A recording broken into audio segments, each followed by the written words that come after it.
This is a response to TJdoeslife's video on the benevolent Leviathan.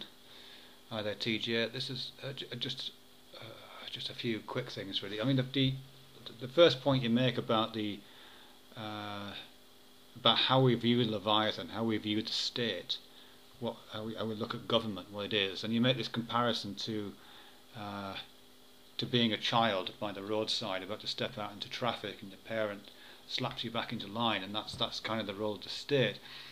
I think that is a common view. I mean, certainly in the UK we have this expression called the nanny state, which is it's a pejorative term to a government that takes too much care of its citizens, and that tries to legislate safety into every aspect of a citizen's life, and tries to legislate for some of the minutiae of moral choices, those kind of things. But I think the story that you tell, and phrases like the nanny state, and you've probably got the equivalent in the States. I mean, that's the state as a kind of parent. I mean, it's setting up parent-child relationship between state and individual, which I think is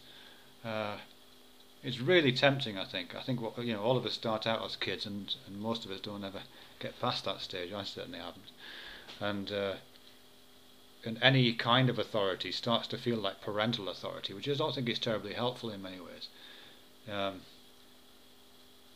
Apart from anything else, it encourages to adopt a kind of infantilized position. Your states can be infantilizing, they really can, but quite a lot of the time I think we're complicit in that infantilizing process, and we want to be cosseted, and we want to be held back, and we want to be prevented from smoking, and we want someone to take our knives away in case we accidentally cut ourselves, and we want someone around to tell us not to play with fire.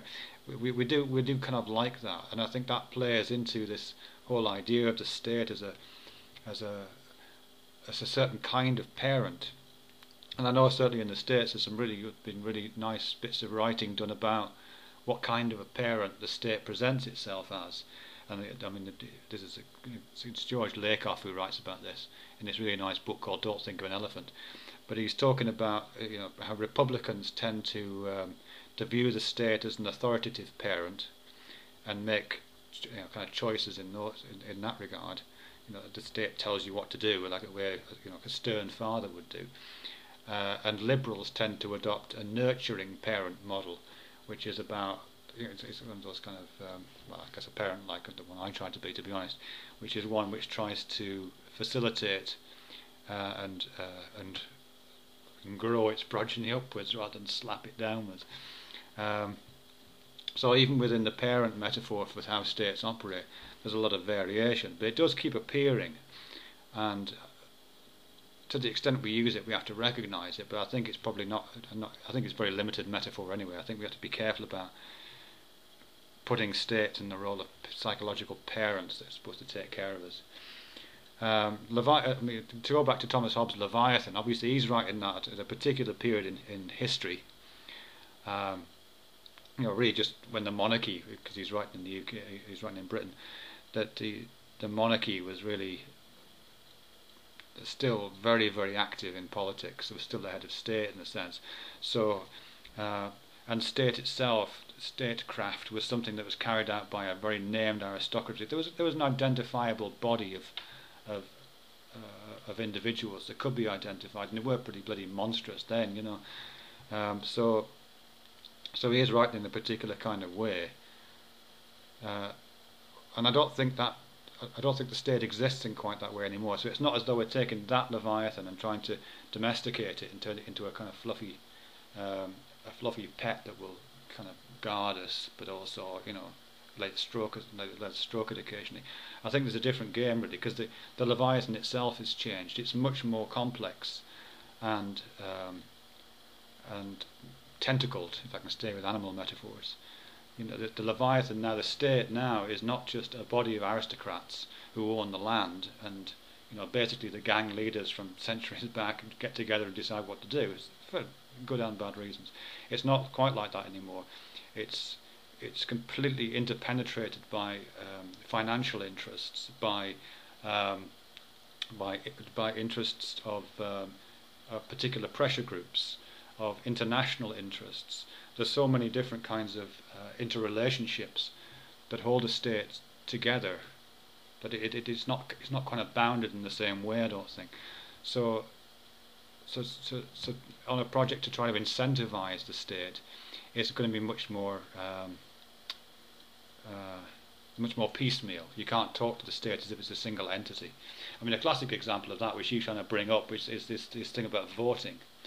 I know the voting system in the States is slightly different to what it is in the UK, and to be honest, I don't really understand things like electoral colleges. But certainly voting, which we're about to do here in Britain very soon, is probably the least democratic thing that happens, I suspect.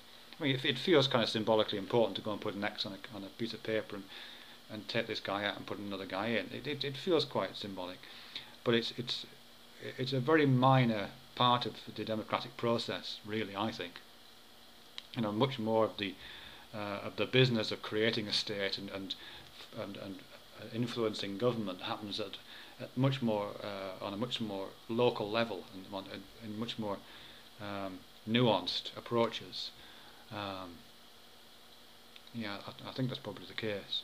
There's a great quotation about voting, about democracy generally, which says something to the effect that democracy is two wolves and one sheep voting on what to have to dinner. I mean, there is that sense in the voting process. So thankfully, voting is a relatively minor part of the whole democratic system, I suspect. What else? I think that's it, really. Yeah, only the last thing you say, which is about how individuals can be stupid and crowds can be stupid. I would absolutely agree with that. Winston Churchill, the famous politician, said that if you want to find any good argument against parliamentary democracy, go and talk to the average voter. I mean, that was his take on that, because obviously he was a parliamentarian, but he recognised that individuals can be incredibly stupid, and even the intelligent ones can be completely hog-tied by beliefs and prejudices that manacles their intelligence to an outmoded or irrelevant set of ideas. So yeah, it's not terribly useful for that. And as you say, crowds can be even dimmer. If you want to know the IQ of a crowd, you take the average IQ of the individuals present and divide it by the number of people present. So it's a very crowds can be really dim. I don't know if that's really a response to how you go about incentivizing the Leviathan, or what a benevolent Leviathan might look like. I would only say that maybe it's just wishful thinking on my part, but things seem to be getting better. Certainly, a state works best, I think, when its citizens are reasonably well fed, when they feel reasonably secure, and when there's not much of a disparity between the richest and the poorest. And certainly that's the evidence of that is around us. If you look at the nations of Western Europe, for example, the highest coefficient for general happiness and satisfaction is found amongst the Danes, apparently in Denmark, which has got the least disparity between rich and poor, and the opposite supply. States where there are massive disparities are the least satisfied, and also the most problematic in terms of dictatorial states and states which don't function well at all. There's some very, very rich people in Somalia. There are some very rich people in some of the former Soviet Union countries, and these are, if not stateless societies, they are societies in which the state is hanging on by its fingernails. So that's what happens really. So states have got to be effective in levelling the playing field, and as I said in my last video, people keep people's baser natures in check to allow other things to happen. Anyway, thanks for the response.